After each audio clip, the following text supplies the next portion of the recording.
Hello student, welcome to our channel. जैसा कि हम रेशनल नंबर के बारे में पढ़ रहे थे, तो लास्ट वीडियो में हमने पढ़ा था रेशनल नंबर की प्रॉपर्टी के बारे में, रेशनल नंबर क्या होता है उसके बारे में। तो इसकी प्रॉपर्टी क्या थी? Closure property, commutative property, associative property and distributive property, उनके बारे में पढ़ा था। उसके बाद हमने पढ़ा था additive inverse and multiplicative inverse के बारे में। अब जो है हम पढ़ेंगे representation of rational number on number line. तो रिप्रेजेंटेशन कैसे करते हैं रेशनल नंबर का नंबर लाइन पर? तो सबसे पहले देखो, जैसे कोई नंबर लाइन है, जैसे हमें पता है कि ये जो है एक लाइन है और इस पे क्या है, एक जीरो जो है उसके जो राइट में जितने भी इंटीजर्स हैं वो आते हैं पॉजिटिव इंटीजर। राइट साइड में क्या आते हैं? Positive integer. एंड जीरो की जो लेफ्ट साइड है उसमें आते हैं नेगेटिव इंटीजर। तो ये जो है वो क्या हमारे पास इस तरीके से एक नंबर लाइन होती है। तो इसे क्या कहते हैं?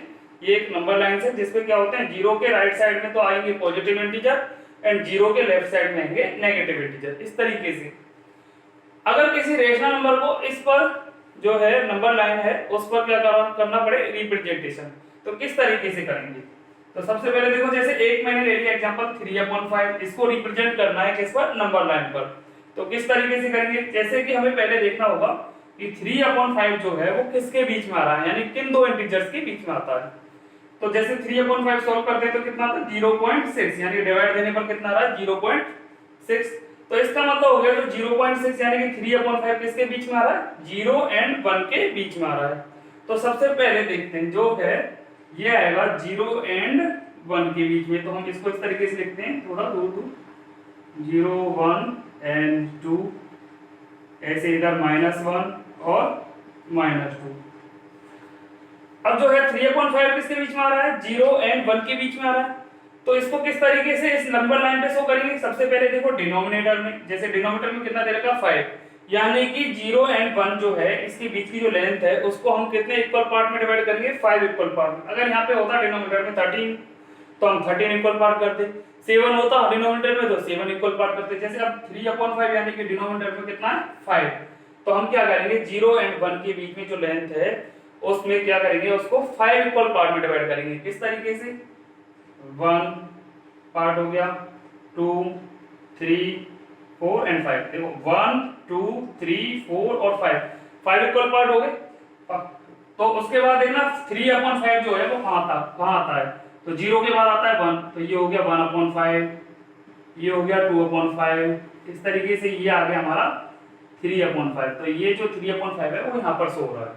इस तरीके से हम क्या करेंगे, ये 3/5 हमने रिप्रेजेंट कर दिया किस पर? नंबर लाइन पर। क्लियर? नेक्स्ट आते हैं, जैसे हमें दे देता है माइनस का 3/5, तो वही डिवाइड देने के बाद कितना आएगा? माइनस का 0.6। उसी तरीके से अगर -0.6 है यानी कि 0 एंड -1 के बीच में आएगा। तो अब जो है डिनोमिनेटर में वो भी कितना है? 5, यानी कि 0 से -1 के बीच में जो लेंथ है इसको कितने इक्वल पार्ट में डिवाइड करेंगे? 5 इक्वल पार्ट में डिवाइड करेंगे। यानी कि इस वाली लेंथ को कितने पार्ट्स में डिवाइड करेंगे? 5 इक्वल पार्ट्स में डिवाइड करेंगे। तो इस तरीके से ही 1 2 3 4 एंड 5। तो 1 2 3 4 और 5 इक्वल पार्ट हो गए। अब तो देखो -3/5 यानी कि इधर लूंगा तो ये होगा -1/5, ये होगा -2/5 और ये हो जाएगा हमारा -3/5। तो इस तरीके से क्या हो गया, हम रिप्रेजेंट कर सकते हैं नंबर लाइन पर किसी भी रेशनल नंबर को। आएगा समझ में? ठीक है, आगे चलते हैं।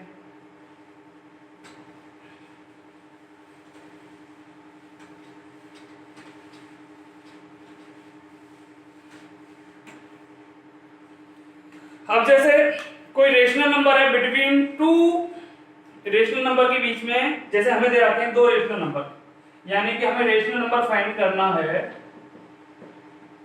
Rational numbers between two given rational numbers.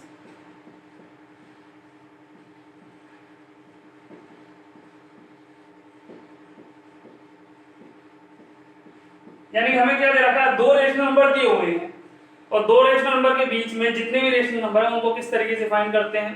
तो इसके सबसे पहले देखते हैं कि अगर डिनोमिनेटर क्या होता है, सेम होता है दोनों नंबर, रेशनल नंबर जो दिए हुए हैं, दो रेशनल नंबर हैं जो कि हमें दे रखे हैं, उनका अगर डिनोमिनेटर सेम है तो हम किस तरीके से फाइंड करेंगे? डिनोमिनेटर अगर सेम है,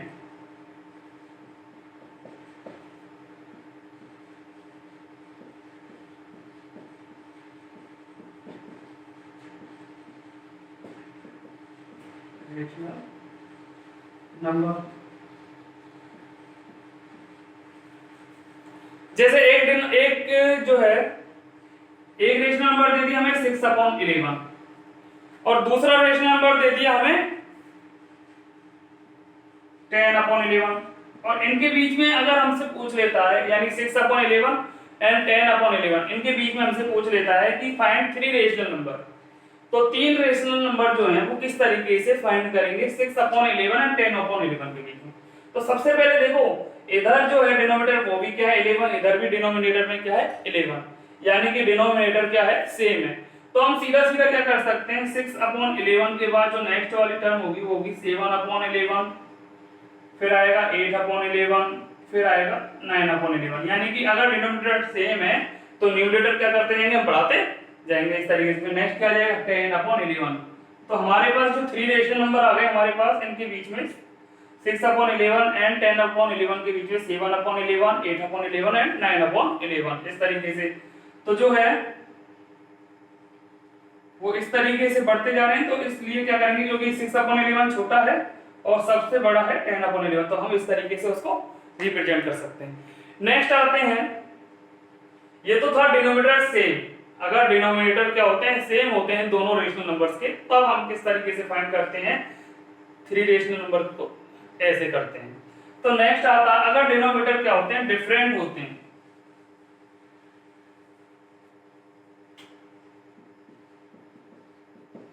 डिफरेंट, अगर डिनोमिनेटर क्या है अलग अलग है, तो हम अब इसके लिए क्या ले लेते हैं, एग्जांपल ले लेते हैं। जैसे एग्जांपल ले लिए, एक तो ले लिया 1/3 और दूसरा ले लिया मैंने 3/4। तो इन दोनों के बीच का जो रेशनल नंबर है वो फाइंड करने किस तरीके से करेंगे? सबसे पहले देखो, इधर तो डिनोमिनेटर में कितना है 3, इधर डिनोमिनेटर में कितना है 4, यानी कि डिनोमिनेटर दोनों की क्या है अलग अलग, यानी डिफरेंट है। तो पहले तो क्या करेंगे, डिनोमिनेटर सेम बनेंगे। सेम बनाने के लिए क्या करते हैं, 3 और 4 दो जो है डिनोमिनेटर, उनका क्या निकालते हैं एलसीएम। एलसीएम कितना आ रहा है 3 एंड 4 का, एलसीएम ऑफ 3 एंड 4 कितना आता है 12।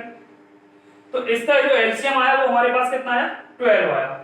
तो 12 आया तो हम क्या करेंगे, सबसे पहले इसको किससे मल्टीप्लाई करेंगे, तो एलसीएम जैसे 12 आया, 3 4 या 12 जो है 3 का हम इसमें डिवाइड देंगे, कितना आएगा 4। तो इसका मतलब है 1/3 को किससे मल्टीप्लाई करें, 4 से मल्टीप्लाई करें, तो हमारे पास जो है डिनोमिनेटर कितना बन जाता है 12।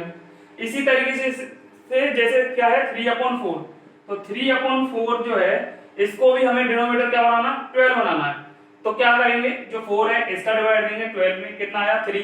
अब 3 से क्या करेंगे, न्यूमरेटर एंड डिनोमिनेटर दोनों को मल्टीप्लाई, तो 3 × 3 4 × 3, तो ये आ गया हमारे पास 9/12।